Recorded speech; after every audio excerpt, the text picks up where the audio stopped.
Greetings YouTube, Skull Incarnate bringing you all the latest indie gaming goodness. Welcome back to another look at an early access game.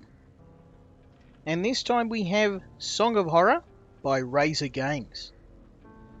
Song of Horror is a survival horror game in the vein of Resident Evil and Silent Hill, so I was very excited when the developer offered for me to have a look. The story of Song of Horror centers around the famous horror author Sabastian Husher. He has disappeared and his publishing company has sent someone out to retrieve him. This person also going mysteriously missing.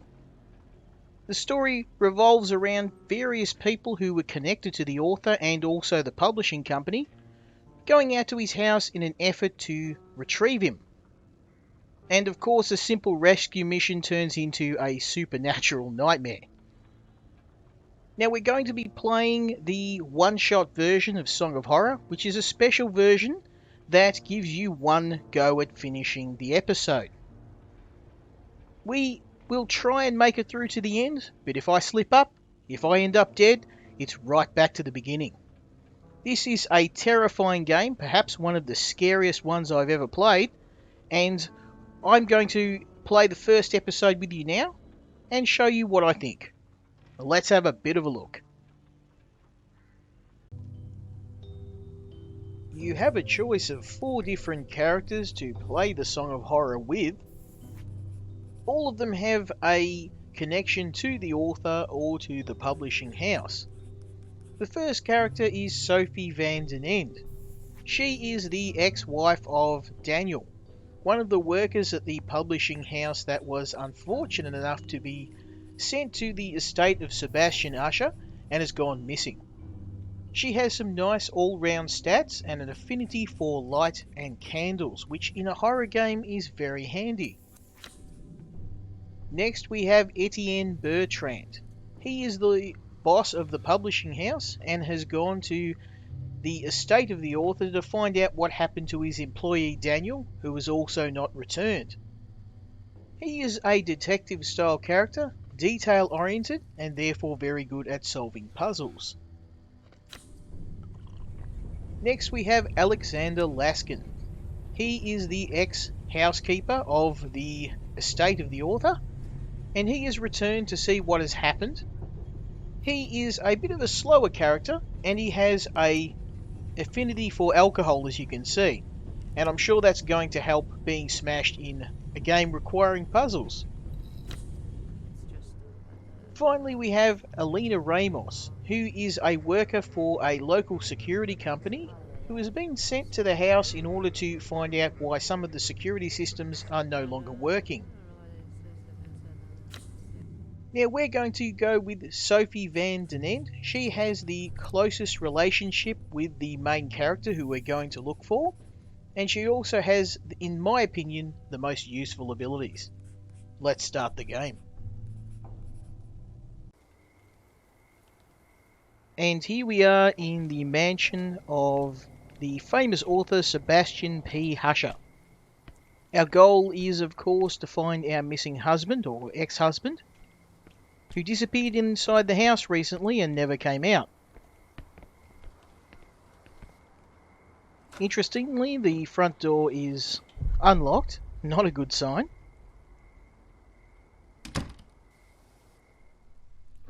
The door was open. Is there anybody home? So Sabastian Husher was a little bit of a collector. His house is full of 19th century antiquities, and quite expensive ones, which indicates he was quite successful. So it looks like the burglar alarm is not functioning at the moment, which explains why the security company was sending someone out to the house. Nothing in the bathroom. Now, as a dealer in art, our character would probably enjoy a tour of this house if the conditions were a bit better. Tears in the Wind by Liam Edelman. It's lovely, melancholy, and has macabre touches. God, I've started to think the same way I talk to clients about works of art. Now, you'll probably notice the controls and the fixed camera are very much a homage to Resident Evil, Silent Hill, those survival games of yesteryear. We found a shed here, an old bicycle, tad broken down, but it's still pretty. I love motorcycles, but I've never mustered the courage to drive one, especially with Daniel telling me how dangerous they are. Got the boiler here. Unfortunately, at the moment, everything is shut down because of the lack of power. Here's the instructions to start the boiler up once we get the power back online. Yes. And an old metal box, so we need to get that open. But we need a screwdriver to open that, so we're going to go and try and find one now. But yeah, the way in which these older games worked with the fixed camera and the somewhat clunky controls, at first I didn't like it, but I've come to appreciate how it does add to the tension. Sometimes not being able to see where you're going and having limited control or rather clunky control of your character does tend to add to the feeling of the game. But I must admit, the reason why I didn't play the original Resident Evil until a lot later was because of the controls.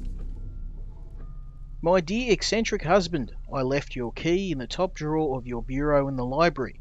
The children have been nervous lately. We need to talk about this as soon as you get back, and I don't want them playing with it. Okay, so we need to go to his library now. The Death Marches by Carla Shlomo. It was inspired by the prisoner transfers which took place in World War II. I wouldn't put it up in my home. I don't think I'd want a painting about the Holocaust in my house either. And it looks like the family was trying to leave in a bit of a hurry with all of these suitcases by the front door. Here's the main lounge room by the look of it. Sebastian was a lover of chess, and also it appears that someone in the family played the piano as well. Seeing so many bottles in one place reminds me of Daniel and unpleasant times. So yes, her husband was he was in a dark place. He became an alcoholic, and that was the main motivation for her ending the marriage. But as you can see, she still does harbour feelings for her husband, because she's willing to go into a pretty dangerous situation just to try and see if she can help him out. I've never understood why people have to murder defenseless animals for sport. You may need to get over your pacifist urges, because things may get violent very quick. So it looks like she's a closet fan of Husher's work. I've got a phone over here. Of course, it's not going to be working because there's no power. And here we have the library. We should be able to find the key in here. Historical novels like those authored by Husher. It's cheap entertainment, but devilishly addictive. An old camera. A world globe from the 18th century. Husher must deal with some very choice collectors. I must admit I could spend weeks on end in this library. Macabre Tales, Noir Novels, and Psycho by Robert Bloch. I must admit I'm a bit of a reader myself, as you guys probably know, and it's a shame we don't see libraries like this. They're somewhat going out. I must admit I am a big user of electronic media like Kindle now, but I do still have a very small library in my house. Japanese swords both look authentic. I can even imagine them as museum pieces. There's a key, but the drawer is jammed. Surely you could get that open. You could prise the key out of there, but that's okay. We need to find something to lubricate the drawer.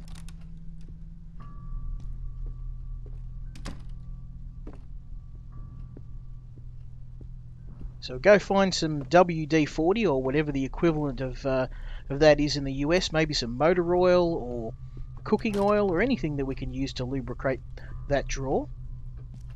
I've got the kitchen here.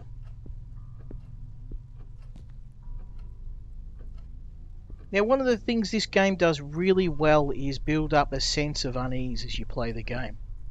Now, I'm a bit of a horror game aficionado, I would say. I play quite a lot of them, but that door we should be able to open once we get the key.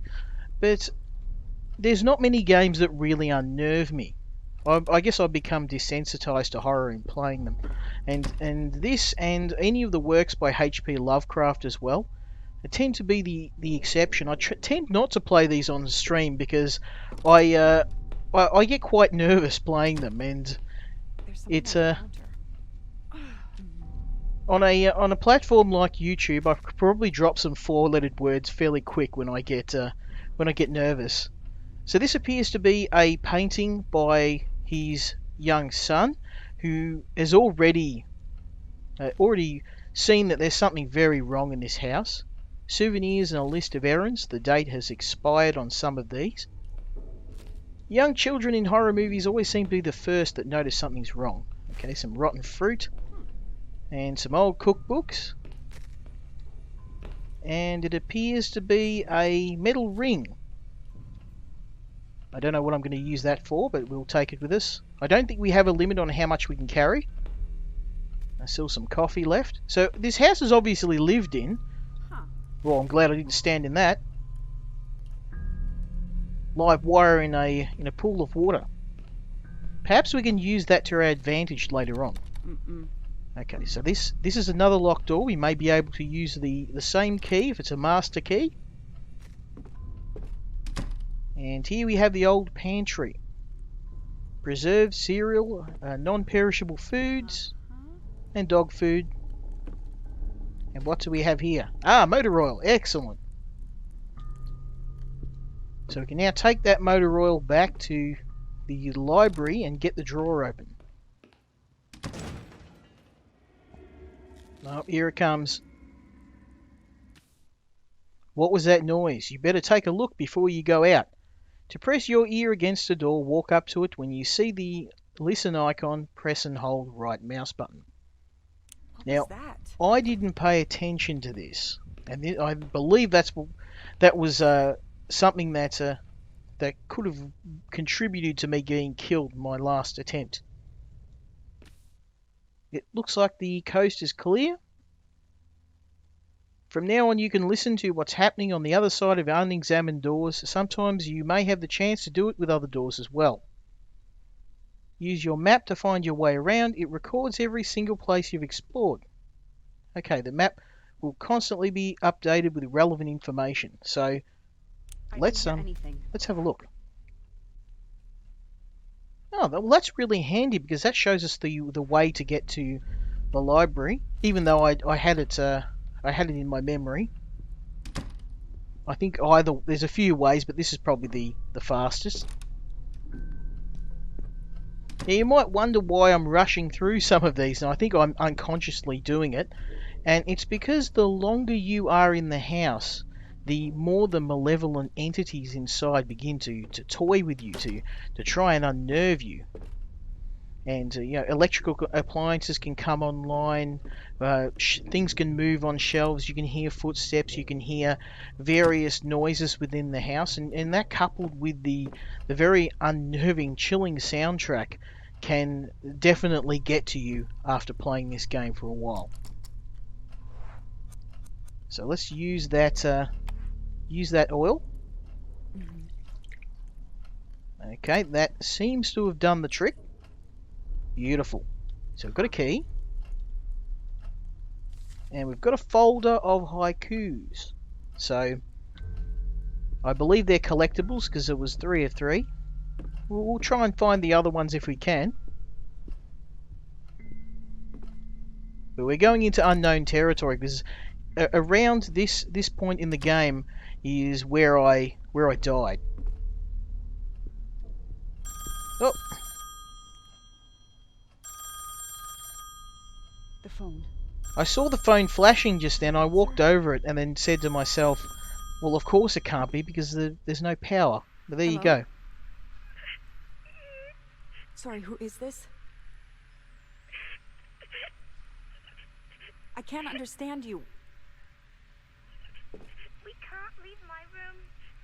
What the? It sounded like a child. Is he in the house? Okay, so this rescue mission may be for more than one person. Now we have the key, we should be able to open this door. Yes. And this should be his study. Ah, here we go. We might be able to find some weapons in here or something. What's the go with that wall? This looks like it's covered in blood. I saw another door yesterday. As I was walking by the dining room, I suddenly heard the music from Daddy's music box. When I went in, I saw the door. I went running to tell Mummy, but when we came back, it was gone. She scolded me for making things up. It's not fair. I was telling the truth. There was an old door here different from the rest. It even had a key in the keyhole. If I see it again, I'll go inside and leave the door open. That way Mummy will believe me. I saw the weird door. Julia said the one that wasn't there before. I think that was the other son. Yes. So both of Sabastian Husher's children are definitely sensing something is definitely wrong inside this house. Skulls on the wall. I understand that Husher is old-fashioned, but this is sheer barbarianism. The smell of tobacco, skulls, weapons on the wall. I suppose that's why this room feels so dreary to me. I have to disagree. I wouldn't mind a room like this. I mean, apart from the doorway into hell over there, this room's got has a nice decor.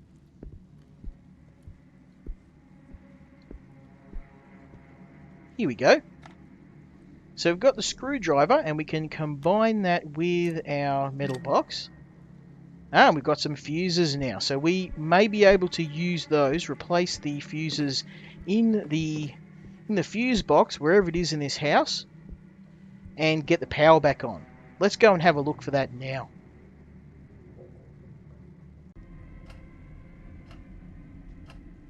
Alright, and I've just managed to get the fuse board up and running.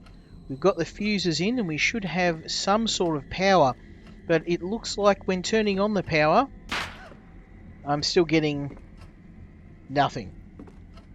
So I believe we've got a missing wire. We've got something that we haven't done right. I'm going to go and have a look around the house and see what else we can find.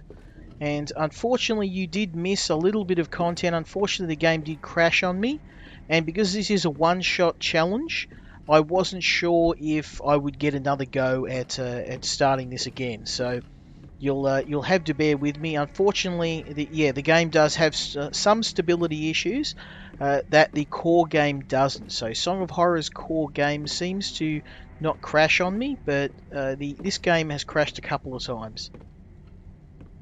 Hopefully the developer does see this. Apart from that, it's a pretty good game, and it's really only been one or two. Oh, damn it! I've got to block Oh it. crap! Block the door! Block the door! Get that! Don't get that! Get in there, you mongrel! No! Get in there! Die!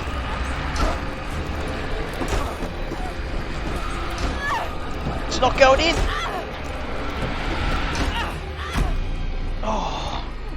Oh, bloody hell. Heart attack time.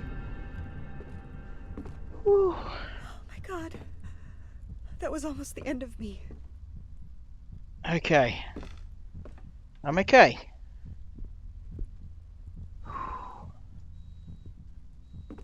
Let's check this door. I don't want that happening to me again.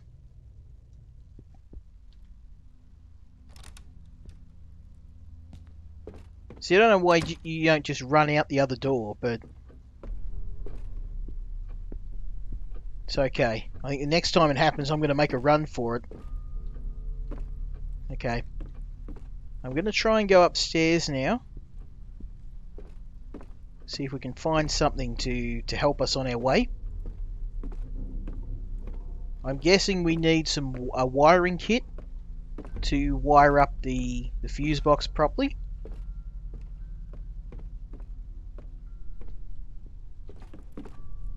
1634. Okay, so there's the other number. So we've got 1634 and 7. So we've got the age of Saul is 7. And this is a portrait from 1634. So you have to remember those numbers. And one more item and we'll be able, one more number. The streets are so calm. Yeah, everything seems normal and happy out there, but it's like this is in a different reality.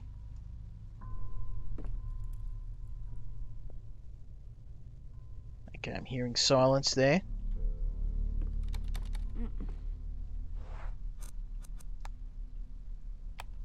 Thankfully, this key seems to be the God key. It will open everything.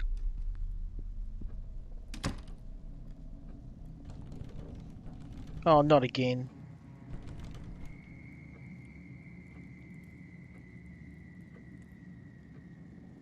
That room looks really dark. Yeah, I don't think I want to go in there. There's a book open on the table that's in Russian or some sort of similar language. I mean, let's see what this switch does. Okay, right. So, obviously we don't want to be going in there.